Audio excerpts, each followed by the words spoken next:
Hello, greetings. This is KE6VRK. Today I want to discuss another system of radio that a lot of hams use, and I think you should be aware of that it does exist, and it's reaching a lot of popularity. It's actually really useful, called the GMRS system.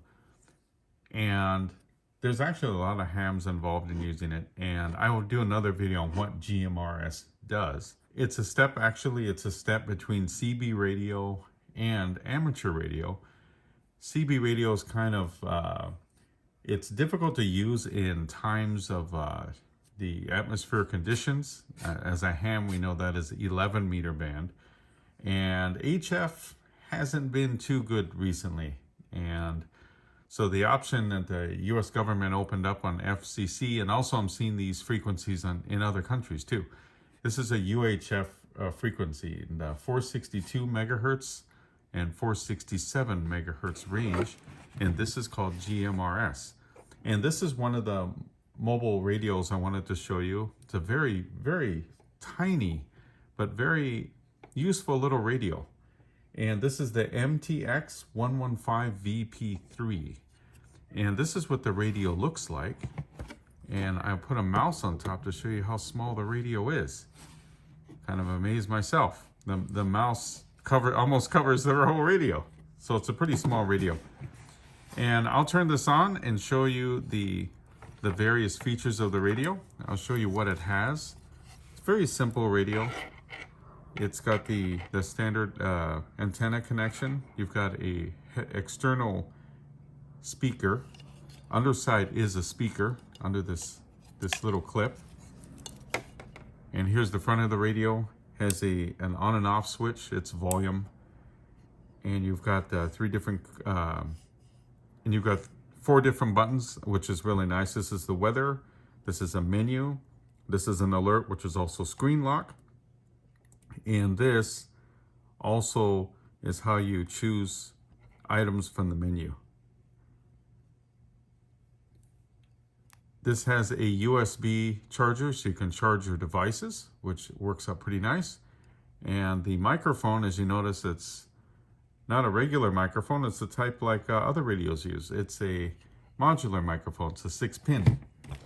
And this is the microphone. It's very simple. It has up and down switches, push to talk, and the other side has its little connector.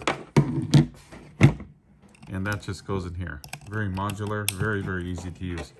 Here's another feature, in case you're curious. There are these little clips on the side.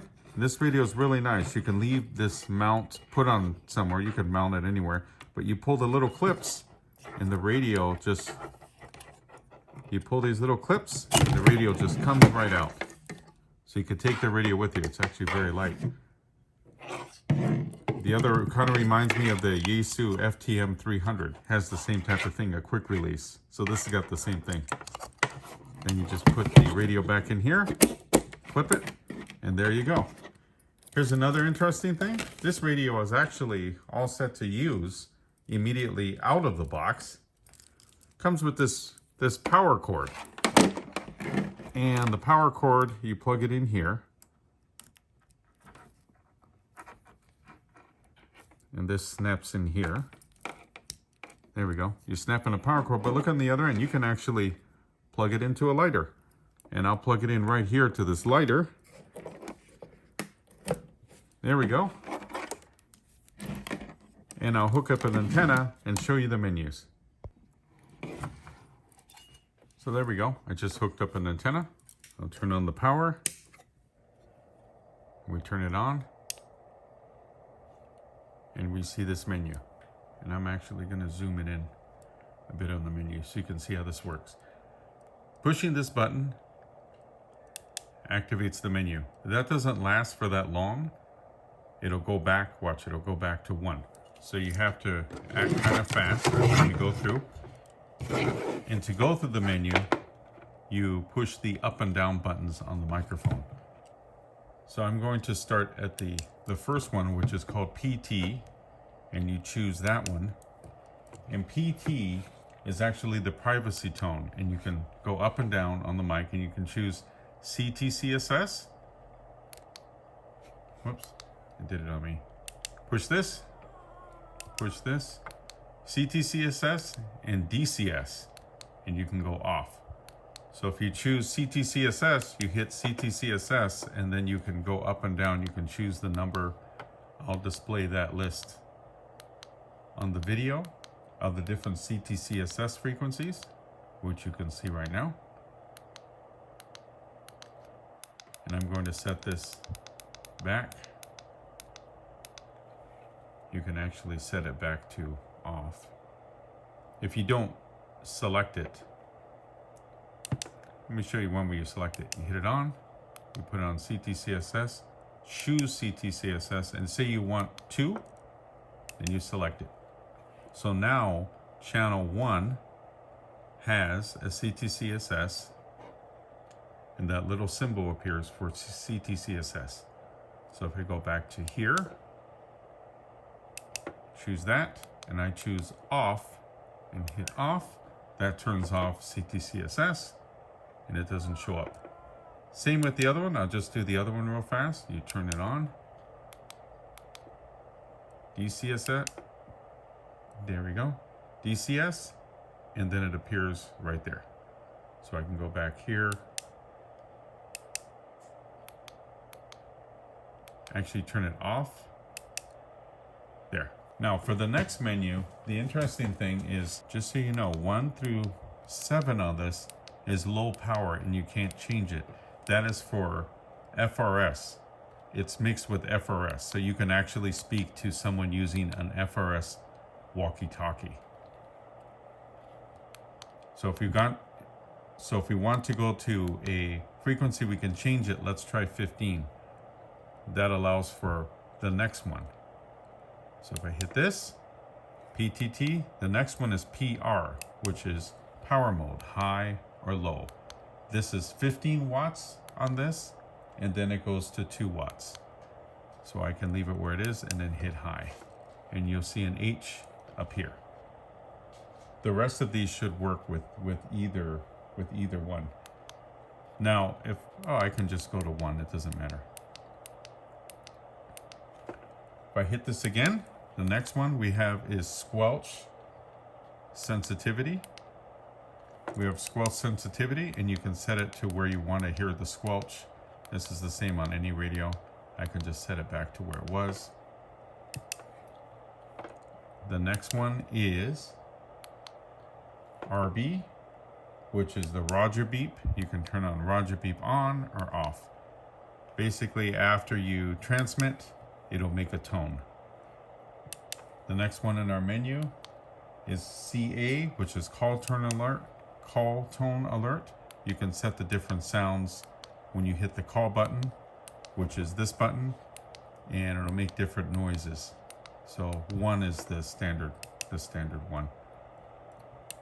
So now I'm going to go up to BP, which is silent operation. If you turn that off, as you can see, it'll make sounds for everything I do. Let's find out. There, see? The beep comes on. See, when I change them, there we go, there's the beep. So what I'm going to do is put this one on off. There. Now when I go through, it's silent. Repeater. Now this is repeater. You can turn the repeater to option to see repeaters. You can turn it on or off. When you turn it on, the next time if I go backwards, you see RP on these. So now it'll display repeater option. And that's the one thing that's nicer about this FRS is you can have repeater operation. FRS is just simplex radio to radio. This one you can use repeaters, and you can get a good range on a repeater. No problem. 25, you're talking 25 miles or more. It's really nice. Same as the amateur radio repeaters, same idea. You have one frequency to go in, the other frequency to listen. So I leave the repeater on because I have some programmed repeaters. So the next one is DB, this one, the background, display background. You can change the colors. So in the video, it looks like blue. This one's actually better. You can actually see. You can see this color a lot better. And those are all the menus that are available on here. And the other thing I want to say about this radio, the other thing I want to say about this radio is that it's convenient. A lot of hams are actually, a lot of people, even non-hams, are talking about using other radios to get them modified to go on FRS and GMRS. Well, there's a part in FCC that specifies the use of these radios, and that there's no keypad on this, and also doesn't display the frequencies. The other interesting thing about this radio, this is actually the legal way to go on GMRS for 15 watts. It covers a lot. It's not bad. The other thing about this radio that I like it, if you're using GMRS, you don't have to worry about setting frequencies. If you go on 20 and you go on, for example, mygmrs.com, you find a repeater and you want to go on that repeater, you just follow the chart. I'll post the chart on the screen right now, and the chart will give you which repeater. For example, you'll have one called the 650 Club or 575 Club, and those are the repeaters. So you go to that repeater, and there's only one frequency. Actually, if I go backwards on here, you'll see the frequencies. They go from 22 to 15 to 22. Those are the different frequencies you can use for repeaters. All you're going to set is the CT code, the privacy code, or the DC, the DCS code, and that's it. That's all you're setting. It's actually very, very convenient. Once you set the code, then you just go on the repeater, so it's really easy to use. So I just wanted to give you a quick look at the radio. Let me show you one more feature. If you hit this umbrella, which is really useful, you get the weather. So you'll get the different, you can scroll and it automatically scans. 15 to 25 miles an hour with gusts to 35. So this little symbol you'll see right here is a scan. And that's the other thing I want to show you. If you hit weather again, it takes that off weather. It's really easy. If you push this is a scan. So then you can see where it stops, and if you want it to keep going, you just push the up or the down arrow, and it will just continue going through a scan. To get out of scan, you just push scan again. And those are the basics of the radio. It's that simple to use. And to get a GMRS license, all you do is go on fcc.gov and apply for a license. There's no exam, unlike amateur radio, which has an exam. GMRS doesn't have an exam. And GMRS has its own rules and different things you can do, which is different from amateur radio, but a lot of people use it, and it's pretty popular, and I think it's a great arsenal to have for an emergency in case you need to listen. It's great for monitoring, too. You can find out what's going on. Very useful little radio. So I wanted to show you the radio, what it actually does, and how easy it is to use. So 73s from KE6VRK.